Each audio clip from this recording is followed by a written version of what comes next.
Troy Cliff. I just thought I'd just real quick give you guys a teaser as to what's going on. So I know I've been away from the channel for a while, so this is a brief hiatus explanation.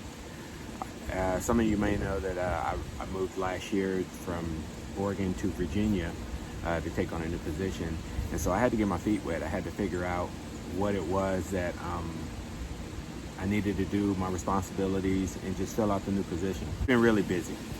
It's the best way to explain it. The profession that I'm in, they have seasons. So it's basically the construction season, right? So spring, late spring, all of summer, early fall, I'm super busy with filling orders and just making sure that I supply my company's customers best I can. So that takes up a lot of my time, you know, and that's a sun up to sundown job. You know, I'm there sometimes 16 hours a day, which leaves little time for pew-pewing, let alone YouTubing, I should say. So, you know, I just had to take a hiatus from doing anything outdoorsy or anything that just took my mind away from the actual job. Make sure that I continue to make a living so I can continue doing the things I like. So that's why I haven't posted up videos. I've seen a lot of your comments. I've tried to reply as much as I can. Now that that's out of the way, I hope that gives you guys enough explanation, and I hope you guys continue to follow the channel. I do this out of my own pocket and my own love for the community, and I will continue to conform to whatever rules YouTube want to put out there for us to put content out. I'm just going to keep putting it out.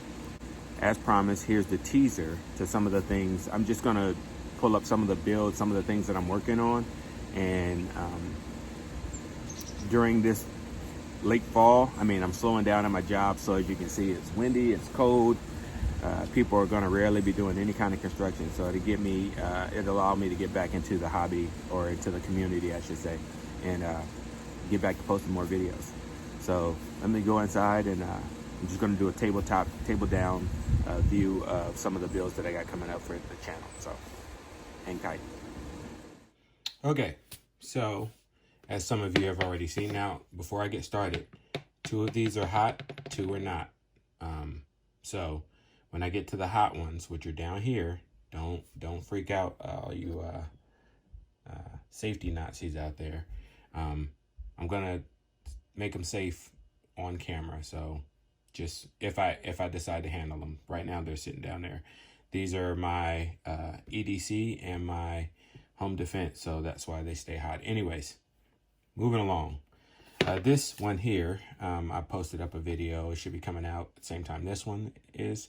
This is the Canik TP9 Elite Compact Executive. This is a Salient Arms and Canik collaboration. So I will be doing a range review on this one. The other video should be up shortly. So yeah, that's pretty nice. I really like this gun, and more to come on that one. This one here is one that I've had for a while. This is a Glock 22 with a 9mm S3F tactical 9mm conversion barrel.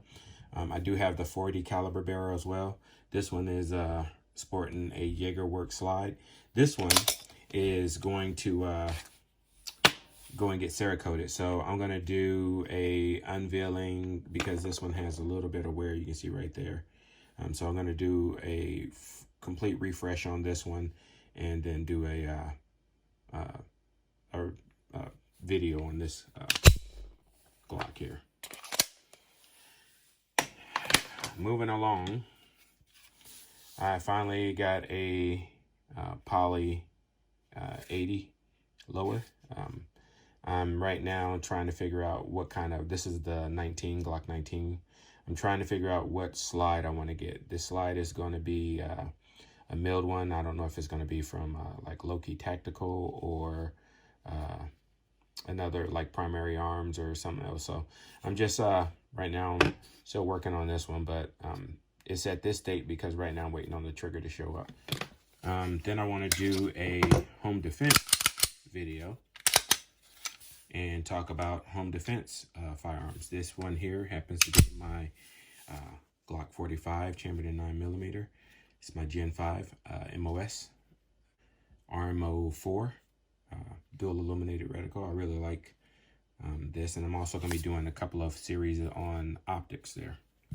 This one happens to be my EDC Glock 26, and I really for a while was going with the slim firearms.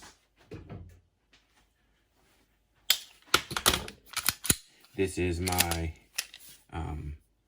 Springfield Armory XDS Champion 45. For a while, I had a thing where I was going with the slimmer, compact, subcompact guns, subguns, putting the rounds back in it, but this is going to the side here. I was going with the slimmer ones like the Shields, the Glock 43s, and for some reason, all of a sudden, I just had a love for the subcompact, but the ones that are just a little bit thicker, more substantial. This one is completely stock except for the Terran Tactical grips and the sights.